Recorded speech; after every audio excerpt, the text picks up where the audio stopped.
the like button and watch the video to the end. YouTube loves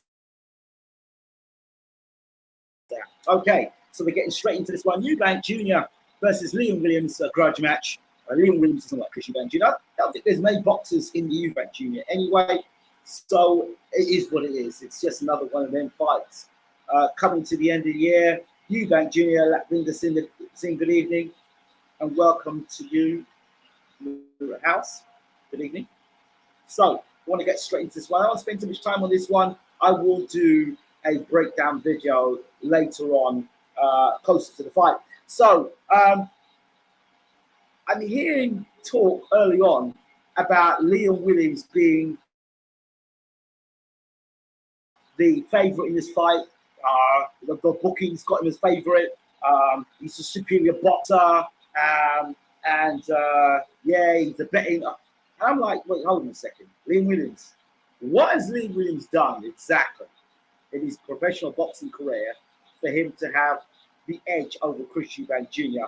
I'm a bit confused there. So they say, all you need to do is put a jab at Chris Eubank Jr. and you beat him. Well, George Groves did it, but George Groves is not Liam Williams. Or Liam Williams is not George Groves, certainly isn't. And neither is Billy Joe Saunders. Actually, I think both of those guys could actually beat Liam Williams anyway. So I don't know where people are going with that idea of Chris Eubank Jr. Liam Williams is just going to stick the jab on him and he's just going to win the fight like that. I don't see it somehow. Liam Williams is a good, capable fighter. Don't get me wrong. He was a world-class fighter coming in against Andrade. He's a good fighter. He's a strong guy. He's a fit guy. He'll come to fight. But that's about it. It's nothing special about Liam Williams. I don't see nothing special about him. You know, there's a lot of hype about Liam Williams. I just don't see it. Now, as for the Chris Eubank Jr. story, the insight that I have is an interesting one because perspective. Looking at Chris Eubank Jr., I looked at a very close friend of mine who's Isaac Chilembe, who was former IBO super middleweight champion of the world. He fought Tony Bellew and a few other guys at light heavyweight. So, and he's now campaigned at super middleweight, had a very good win over Chudinov, but they gave him the draw. Now, from the insight that I have, I've seen Chilembe fight and I've seen Chilembe improve under Roy Jones Jr. Roy Jones Jr. is a very good trainer. I just thought that at first he'd get everybody boxing like him. And you look at Chilembe, I would advise and watch the fight with Chilembe versus Chudinov, which he gave Chudinov a systematic beatdown. But the Russians gave it to Chudinov a draw because guess what? They were in Russia. Any other part of the world, Chudinov would have been handed a defeat. So Chilembe, my brother, give him all the credit in the world. Now he's going to fight for the silver, WBC silver light heavyweight championship. I think he's fighting for shortly. So all the best in the world to him for that, and wish him all the best. I'll get back on the show to talk about that. But I'm saying, because I spent so much time with Isaac Chilembe, it gave me an insight into how Roy Jones prepares his fighters and what he's doing with Chris Eubank Jr. And I think there's bits and bobs of Roy Jones' style fitting into Chris Eubank Jr. I think you might see the very best of Chris Eubank Jr. in this fight against Liam Williams coming up. He's 30 years old now, Eubank. He's not the young spring chicken he was before, and at 30 years old, in the lighter weight divisions, I think mainly because it's the taking off the weight, putting weight on. But Eubank isn't a guy you see walking around looking heavy. You know, he's a guy that's more or less in the gym all the time. I think Roy will work with him and getting better and better and better. That's what I think. I just don't see why people see Liam Williams as the favourite. That's what annoys me. I'm not even in 50-50. They talk to me like Liam Williams has done something spectacular in his career. But I want to know what he's done spectacular in his career, apart from having a world ranking, but I'm not quite sure, like why he had that world ranking. I'm sure he beat somebody, or no, I think. I don't know. Because I'm talking this way, not because I'm being disrespectful to Leon Williams. It's because I'm thinking a guy in Chris Eubank Jr. who fought. Look at Chris Eubank's resume and the guys he's fought on his resume. And then you look at the resume of Leon Williams. Why is Leon Williams a favourite in this fight? Or what's the angle? Why are they pushing Leon Williams so much? I don't understand. I don't get it. It doesn't make any sense to me. But anyway, we can talk about Algeria. We'll talk about Algeria as well in a minute. Chris Eubank, KO season, easy win. Easy. I don't know about easy. Don't know about easy. I wouldn't go as far as that, Mr. Thomas. I wouldn't go as far as that. But I think it's still it's a good fight. Easy? No, I wouldn't say easy. Unless William Williams is stupid enough to come forward in straight lines and get hit with an uppercut. I've never seen William Williams as a scientific fighter. He is not scientific. He's not scientific.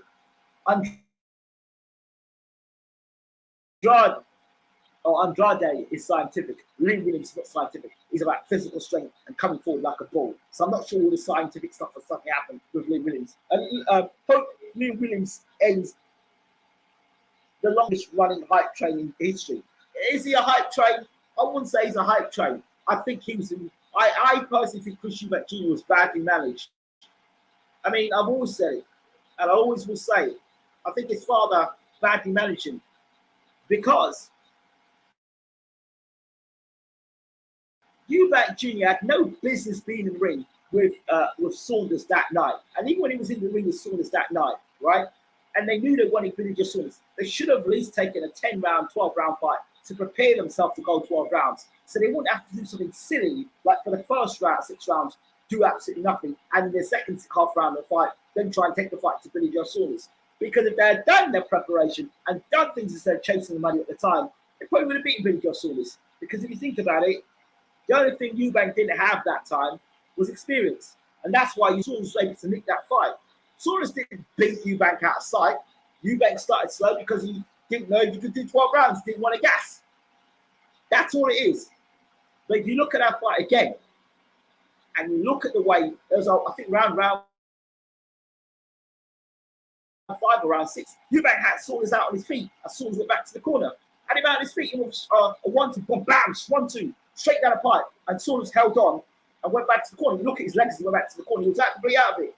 So when I look at that fight, I think to myself, oh boy, if you'd started faster, son, you'd have beaten Billy just Saunders that night. Then Algeria, co-main event, Kate Taylor versus TBA, or Eubank Williams, the co-main event, Christian Shields versus 21-year-old Russian. I know what card I'm watching. Okay. Good evening, Dave. Dave, it's always a pleasure to have you in the room. Always a pleasure.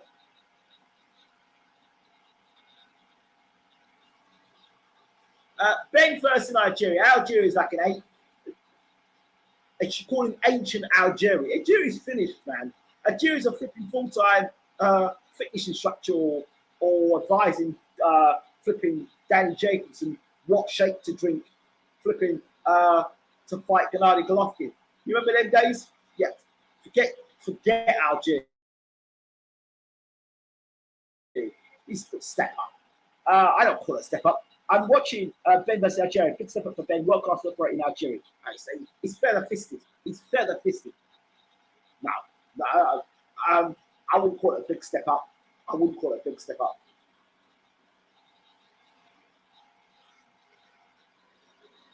I wouldn't call it a big step up at all. And if Ben can't get rid of washed Algeria, then I don't know what. Algeria is a name. Yeah, he's a name.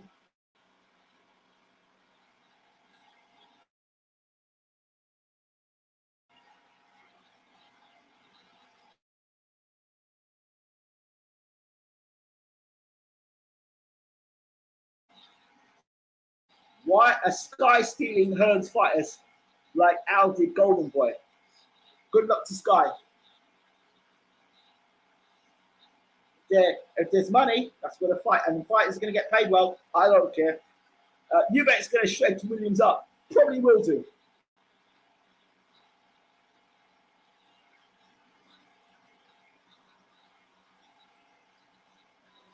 Williams had success versus Andrade. Sure.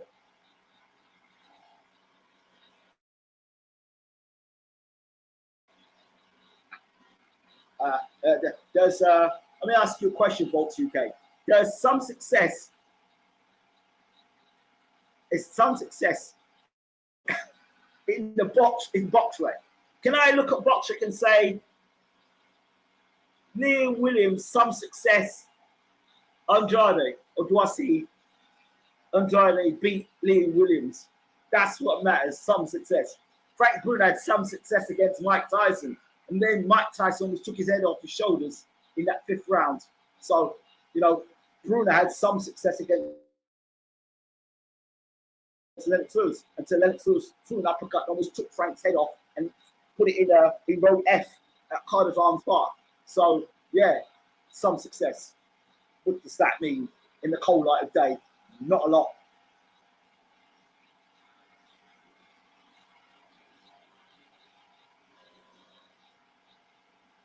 So Ben's getting Hearn is getting Algeria out the kitchen to box again. Really? Algeria probably higher ranked as a chef than a boxer at this point. Yeah, absolutely. Absolutely.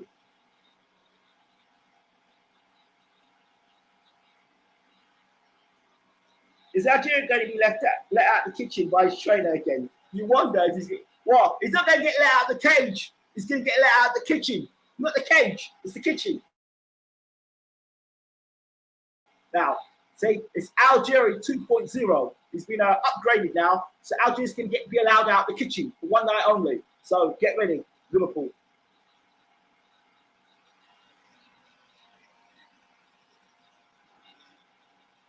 Hearn was slacking off Algeria 6 years ago when Algeria was 31. Now 6 years later, I tell you he's legit. I told you already about. I told you already about Eddie Hearn. I told you about Eddie Hearn. He's got a forked tongue. When it suits him, you're great, and when it don't suit you, you're full of shit. Eddie's full of shit. I've told you countless times. I don't even pay that man any mind.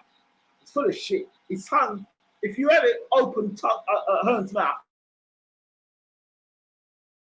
his tongue goes both ways. His tongue goes both ways, and he's got a tongue that goes this way. Tongue goes 3 ways.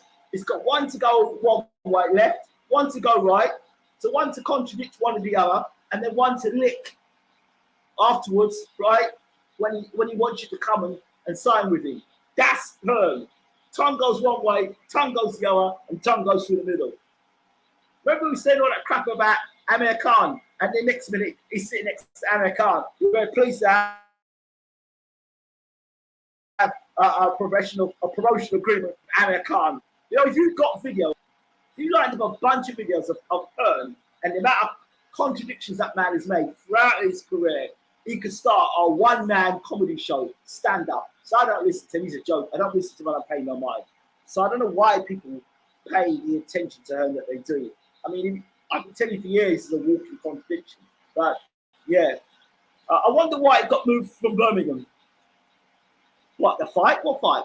What fight got moved from Birmingham? Did it? Which fight was that? Was that the Algeria fight or was that the Eubank fight?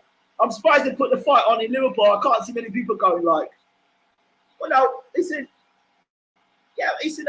Liam Williams Welsh. Yeah, I can see that because I know when I used to live in Wales, a lot of the Welsh supported Liverpool.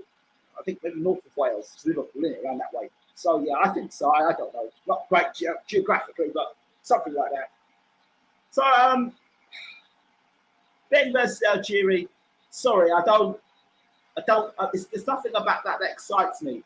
And if you got chinned by Algeria, it'd just be funny.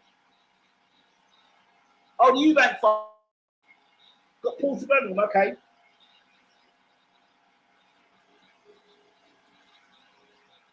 I thought it was in Liverpool.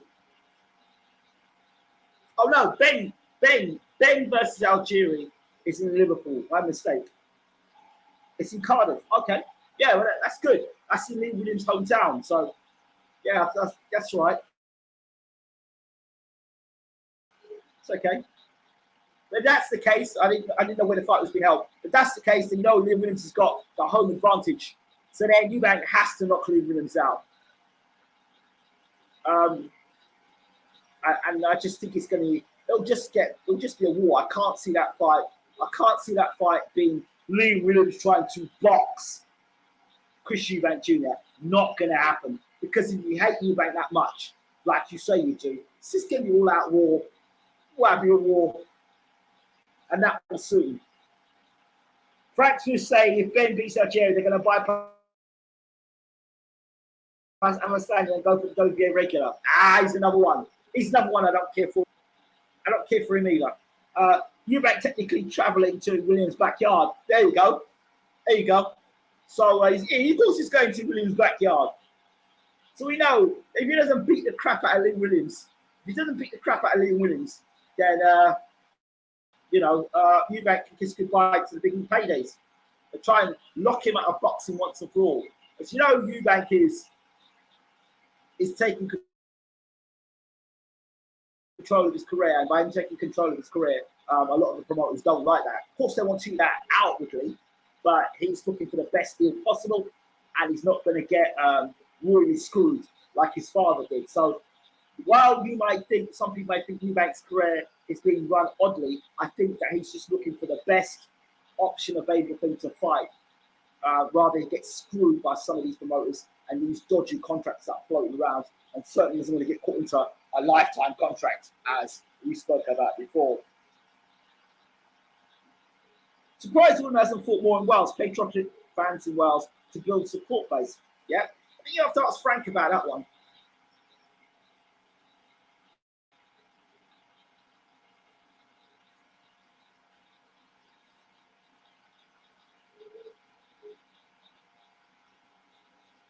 Savannah Marshall on the card as well. But if I was Savannah Marshall, I wouldn't even fight in that fight. I'd be saving myself a Clarissa Shields, just in case. No injuries, no issues.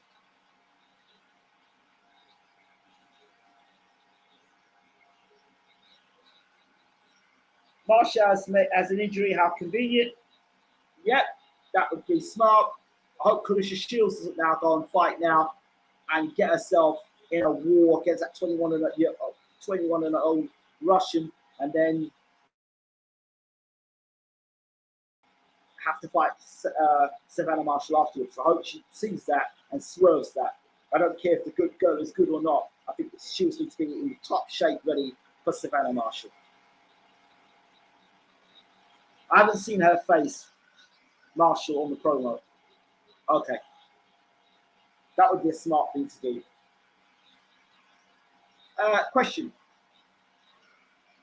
Question is, if it lets me, you think Roy has made Eubank more tame? His threat rate was one of his best attributes.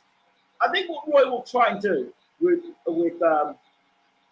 Eubank is to slow him down. Yes, he's throwing all them punches, all them wild punches. So conserve energy. You look at Roy when Roy fought. Roy would pick his shots more. So slow it down a bit. Pick your shots more, son, and have more power in those shots. So instead of you going bam, bam, bam, bam, bam, bam, and throwing a whole load of patter cake punches or shoe shine punches, rather be a bit more deliberate with shots. Pick your shots and wham, shot your shot in. And then when you've got a guy hurt, then flurry up on him. Look at how Roy used to fight. Roy would move around the ring, would do a lot of work, and then suddenly, pow, catching a shot. That's how Roy would fight. So Roy's probably slowing Eubank down and getting Eubank to land heavier shots, so it increases knockout ratio, rather than moving around the ring and throwing a whole heap of punches. He's now throwing punches with quality, not quantity. So therefore, that work rate may slow up. But then, when he fights someone like Lewin Williams, it might not be throwing a whole heap of shots, but it might be one shot, bam, to the body, tap, tap, tap, bam, to the body. You know, tap, tap, tap, bam, to body again, to uppercut hard, you know, pick the shots more rather than that and throw the shots like Eubank has tended to do previously in his career, which could be a good thing, I think. What happened to Eubank chasing big fights such as Charlo? Leroy Williams isn't a step up. Well, I'll have you know that a lot of people are talking about Leroy Williams being a favourite in this fight. Could Eubank be going down the WBU route, that could fight Andrade? I don't want to see that fight. I don't want to see that fight at all. Unless, now remember, Roy would have been speaking to Eubank and they would be fighting or preparing for a specific type of fight in the future. So I think, personally, they're going to look to. I hate StreamYard. I hate StreamYard.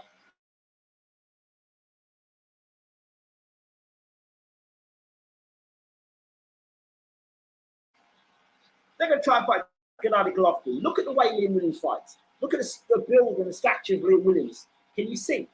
And look at Gennady Golovkin. I'm not comparing Golovkin to Williams in that sense, but the type of opponent.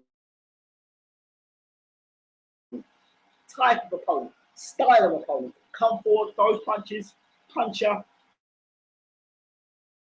Tonight. So that's why I think Liam Williams is being used. This is why I think Liam Williams is being. I think Liam Williams is being used.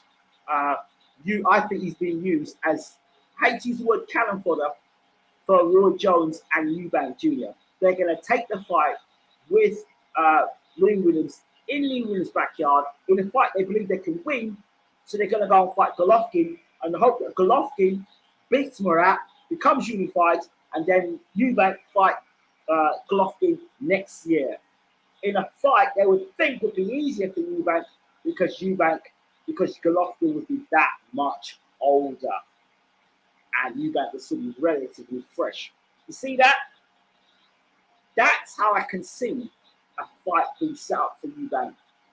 So I can see them going for Gennady Golovkin.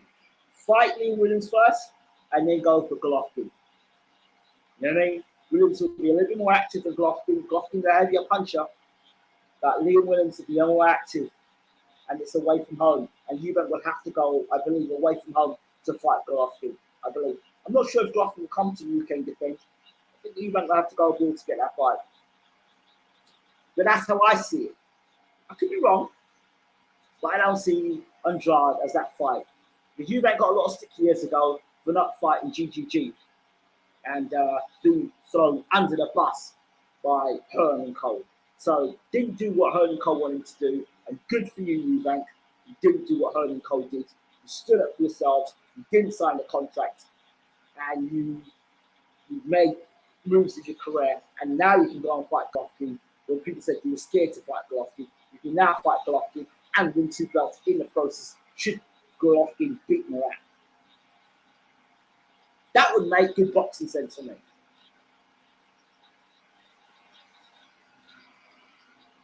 Would you still have GGG in that fight? No. I mean, listen, I thought GGG got his ass kicked by the guy that Charlo beat the other day. What is his name again? Not Differenchenko.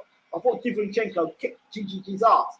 I thought he beat him good and proper, right? But it's GGG, of course, so hey, you've got to give the man from Kazakhstan, you know, a big drama show. We have to give him, you know, a pass. But he got his ass beat by Differenchenko, right? So, and I don't think Differenchenko's anything special. In fact, I think I would rather see Eubank fight Differenchenko than fight Liam Williams. Better fight, bigger name, and let's see what you can do. Charlo fought him, Eubank fought him. Let's see what you can do against him. That would have been a better fight, but that's just me. But in the order of play, if Eubank is going to go for Golovkin, then I think that this fight for Liam Williams is the right kind of fight. GG is an old man now, still very talented, but not what he was. He's there for the taking. Exactly my point. And Roy will see that and think, GG's there for the taking. If Murat and him have a hard fight, or Gennady has to put a few rounds in against Murat, because nobody's seen Golovkin for a while, and if it's a hard fight for Golovkin, then hey, guess what? And he becomes unified, then what a fight for Eubank to take.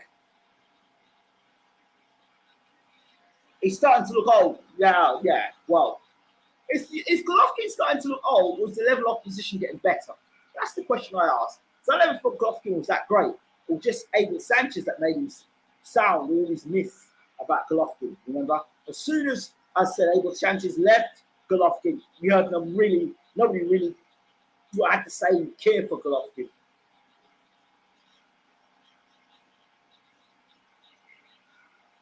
Gigi was special in prime, but I still think he has enough for Eubank.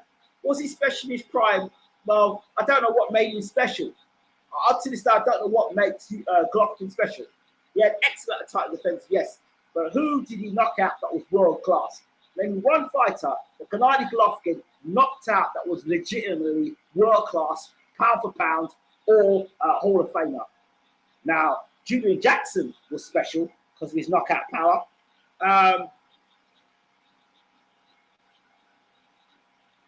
But he wasn't special. He was good. He was overrated. His punching power was definitely overrated. When you can't knock out a guy that's come from welterweight up to middleweight, and you can't knock that guy out, and you'll make me a devastating puncher. Listen, Purak was special. He was special. Golovkin was good, but he wasn't special. No way. I'll never believe that Golovkin was special. Ever. Ever.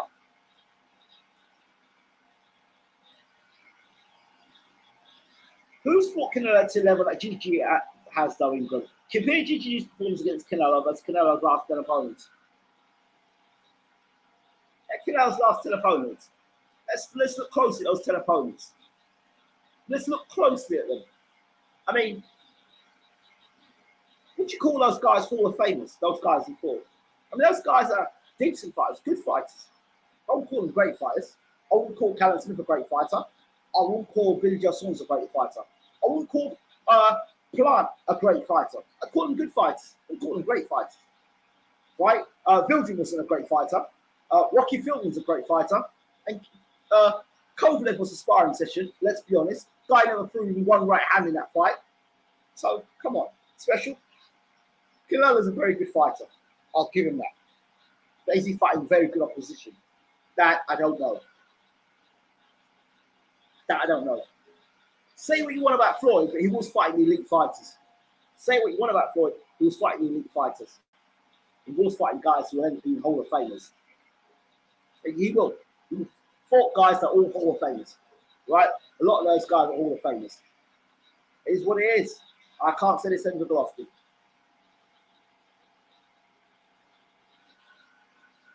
And by the way, if Golovkin does fight Canelo again, Canelo's going to smash him to bits. I'm telling you right now, Canelo will smash him to bits.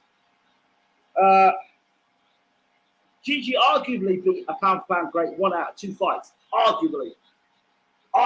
He didn't knock him out, did he? For all the greatness, remember Golovkin's known for his punching power. Didn't knock him out, did he?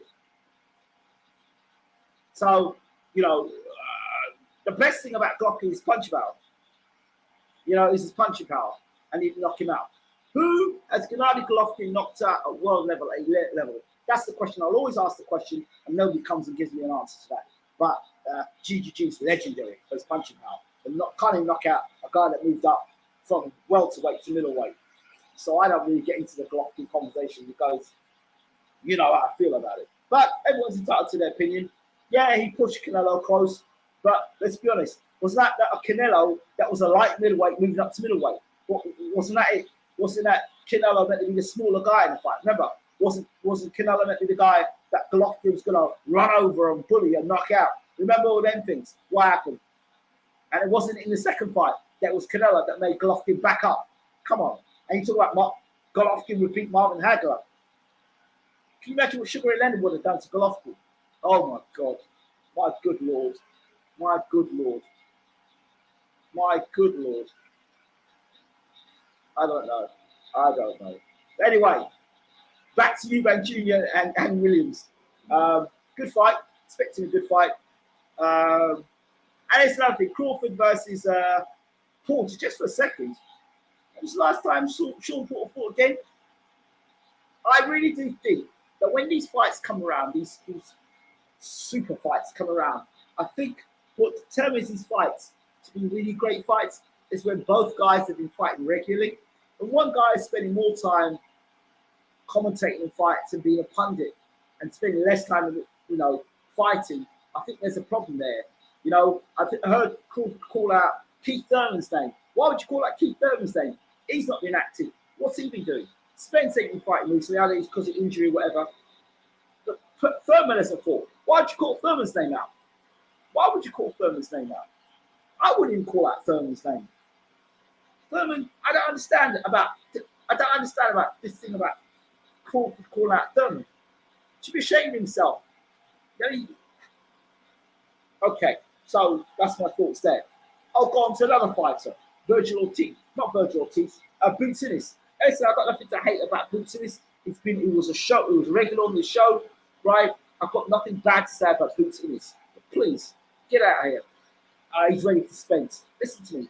This guy is a good fighter, but I'm telling you now, hear it here first, I'm telling you, this guy's a sucker for a counterpunch. He's a sucker for a counterpunch. The way you beat Boots Ennis is you feint, you allow him to draw the leader in, and then you counter him. He's also a sucker for when he punches, you punch, because he leaves himself open. I just think Boots Ennis is a good fighter, but there seems to be a rush to force feed these guys and rush them through the ranks without them learning their trade properly. And Boots Ennis is not the first time I've seen him in fights getting countered cleanly and getting on chin by guys who are good, decent fighters, B-level, C-level fighters. But when you're fighting elites, you can't be leaving your chin out to dry like that.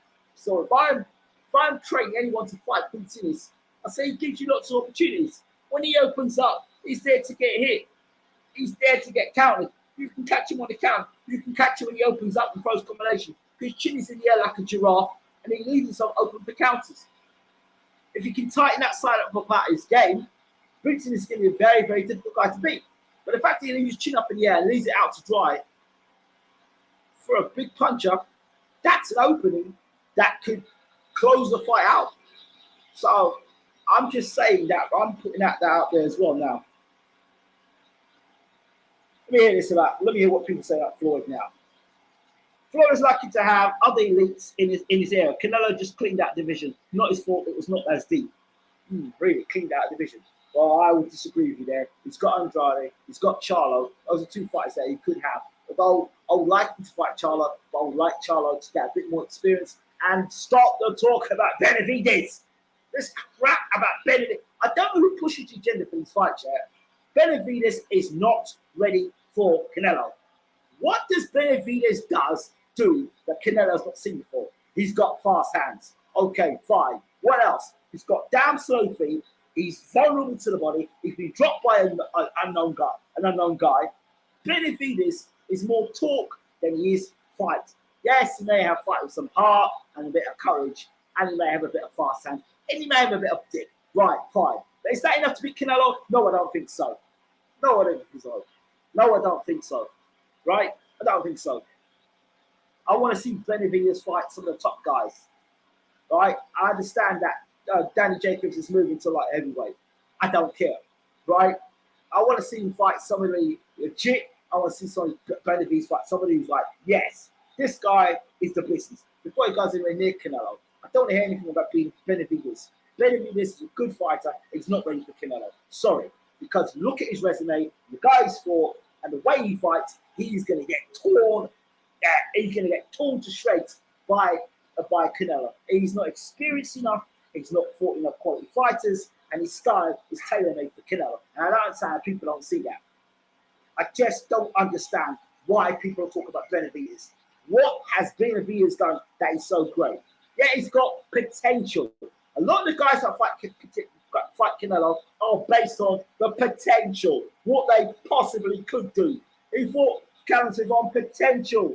He fought the Saunders on potential. He fought this guy Plant on potential. on what they possibly could do, but had never shown. The sword was on potential, but not what they possibly had shown that they were elite, right? And Benavidez goes into that same damn category. So I don't want to hear no shit about Benavidez. Benavidez is a good fighter. He's not ready for Canelo. You can see it. He's not ready for Canelo. He's green. He's not ready. When Canelo backs Benavidez, because Benavidez back straight up. When Benavidez back straight up against ropes and Canelo starts whacking and body shots in, what are you going to start telling me then? And starts taking the wind out of Benavidez' sails, right? And Benavidez starts to hold his field and get slower. And Canelo starts to duck and move and use the jab and disrupt Benavidez. Because that's what Canelo's going to do. He's going to disrupt Benavidez. He's going to disrupt that hand speed. He's going to disrupt all that stuff that Benavidez normally does and gets away with against C-class opposition. That's what happens. People are not studying Canelo. And they're always basing it on potential. What he potentially could do when he's got fast hands. So potentially he could do it against Canelo. But he's not done it against anybody of any quality yet. Let me see him fight a Golovkin. Yeah? Let me see him fight Golovkin. He can punch. We know legit can box, punch. He's got some experience. Let's see him do it against Golovkin. Let him fight Danny Jacobs. God forbid, let him go and fight Charlo. My God, fight Andrade. Oh my gosh, move up to light heavyweight and fight Callum Smith. But go flipping talk to me about Benavidez and Canelo. Please get out of that rubbish, man. Absolute rubbish.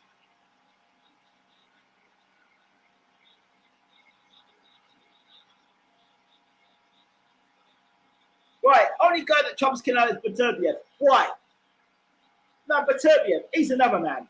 Beterbiev can punch. But I don't know if you saw the Callum Johnson fight.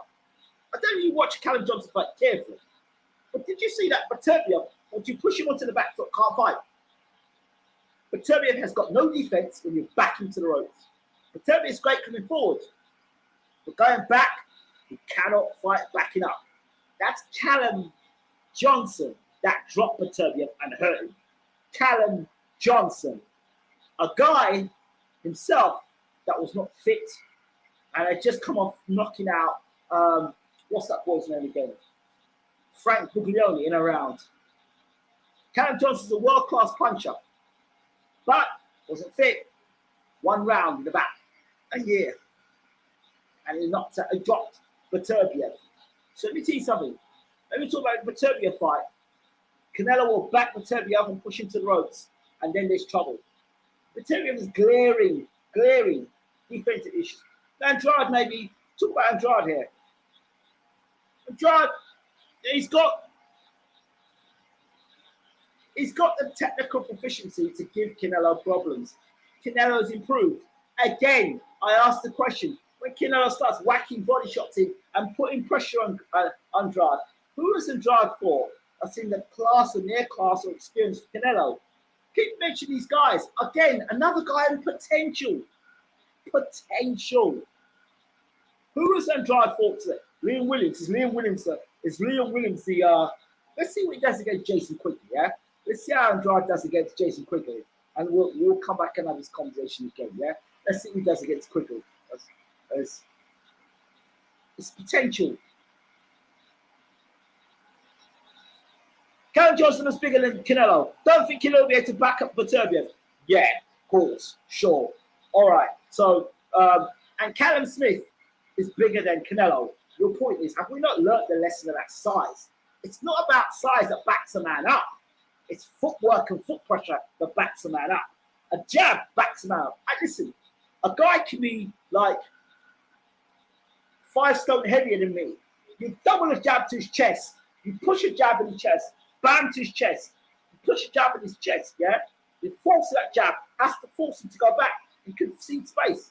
So I'm not sure where you get this, he's bigger than him, can't push him back. That's absolute rubbish. So Mike Tyson, how was he able to push back Tony Tucker? And absolute nonsense. Come on, man. You should know this by now. Come on. You might be a big man. You've got to be able to use that size.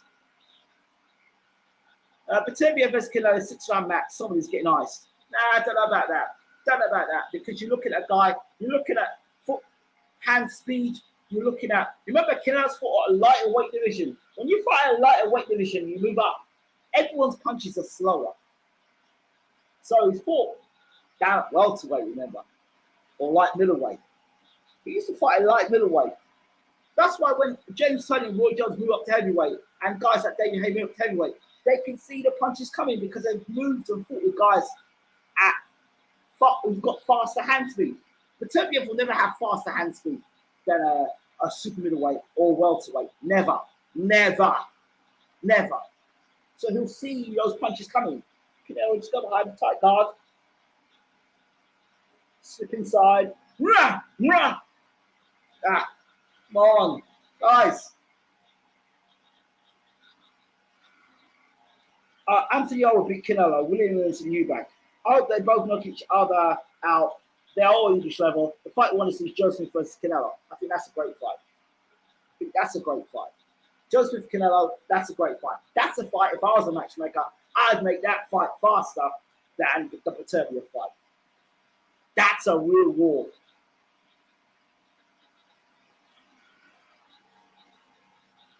No division's been a joke for a long time. There were 3 undefeated champions until Canelo. No one is risking fighting each other. There we go.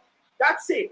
So when you mention guys on this show, you come to BWTM Sports and you talk about Canelo and opponents to beat him, I'm going to ask you, A, experience, not potential, experience. And then who they fought.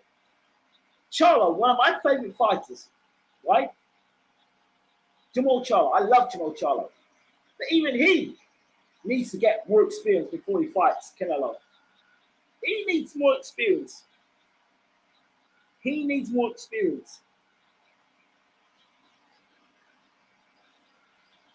No division has been a joke for the time. There are 3 undefeated. You know what? I think Shannon Briggs is Ruben Guerrero. In fact, I'm convinced Shannon Briggs is Ruben Guerrero. I'm absolutely convinced. Just using another account.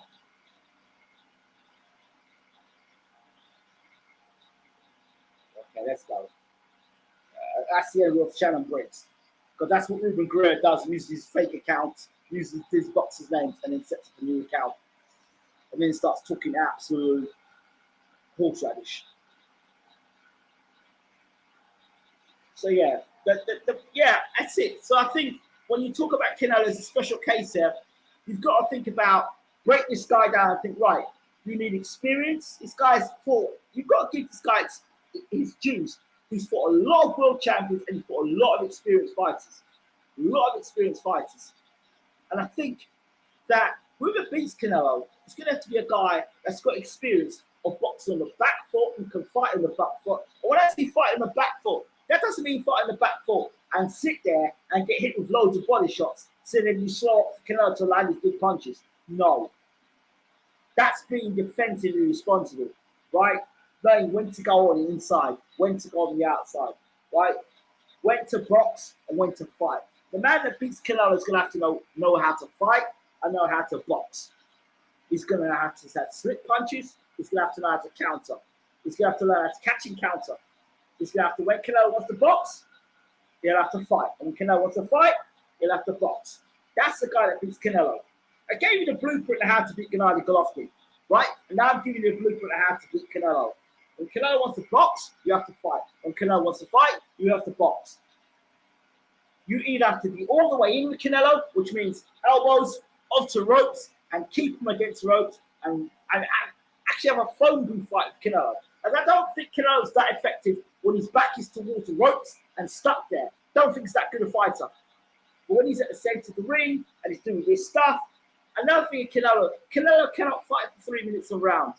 So when you push Canelo against ropes, you've got to be able to use your elbow, push him against ropes, use your elbow, and stick it to him on the ropes and dig at his body. Work Canelo's body. Use the uppercut on the inside. You know, rough him up, get on the inside of him, roughhouse him. You know what I mean? And when you're outside, completely outside. So Canelo can't touch you. You've got to be completely outside where he can't touch you, or completely inside where he can't be effective with them shots. Right? When you're on the inside, them body shots are not as effective. The uppercut's not as effective. You're up close, so you can work Canelo's body, bully him, keep him to ropes. And then on the outside, make sure you're way on the outside, so you're long. You use your jab, pop the jab, throw the right, spin to left, spin to right, don't spin backwards to the ropes. Do your dirty work, get on the outsides. On the outsides. Right? When he wants to fight with you, get close and get shots, tie him up. When the referee comes, look behind the referee. Reset and go again. You have to disrupt Canelo. When Canelo wants to set them attacks, get the hell out of the way. When you're sitting there like an idiot, man. Yeah, take that body shot, take that body shot. Now get the hell off the ropes. Roll off them ropes. Spin off them ropes away. Let him, and then reset and then go again. You have to disrupt Canelo. You have to disrupt Canelo.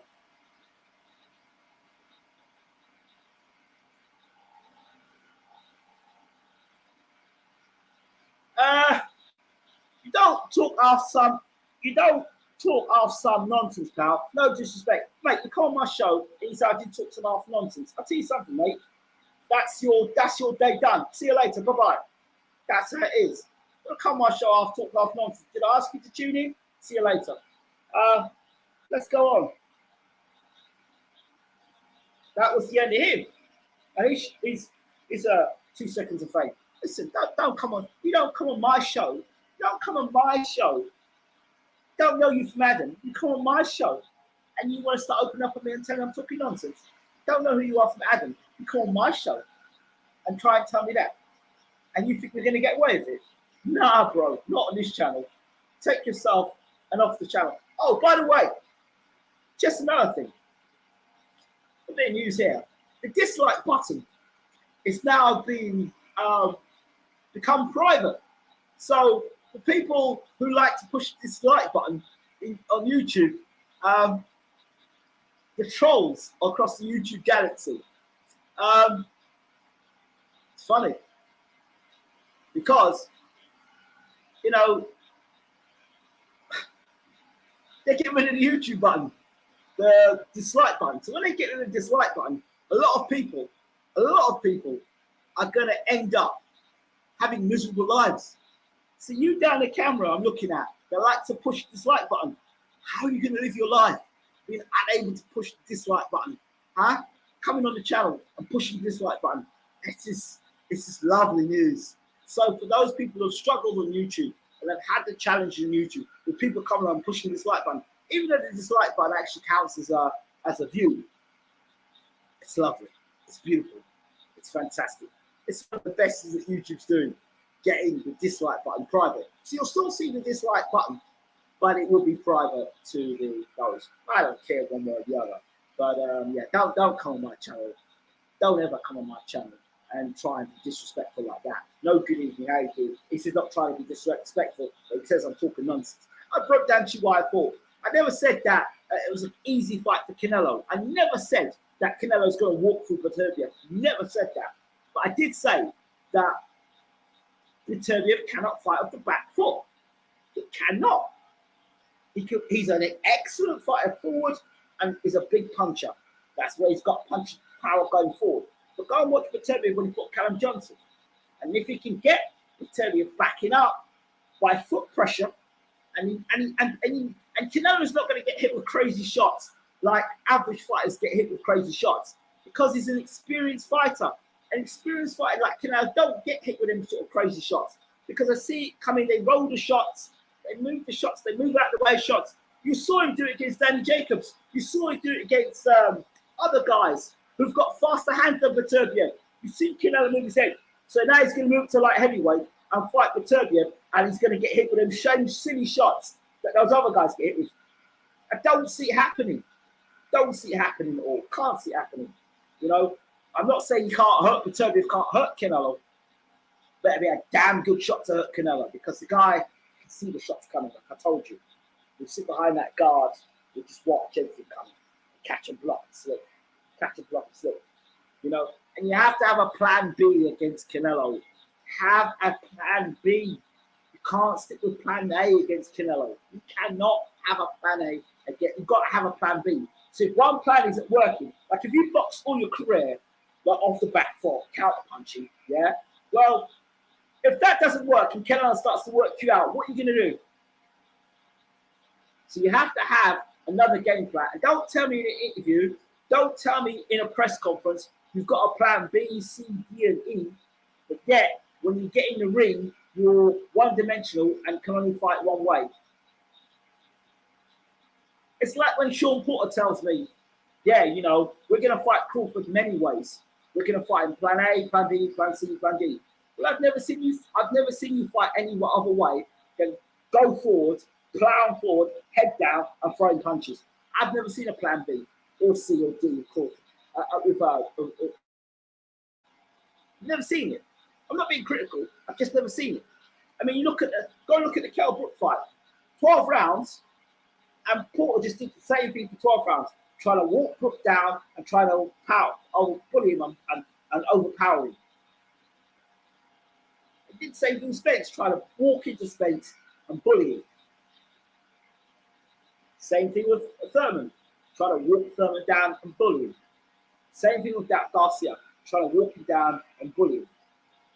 So, do I expect Porter to do anything else now? No. I expect him to do the same old things and smother his work. But will his work rate will he be able to outwork Crawford?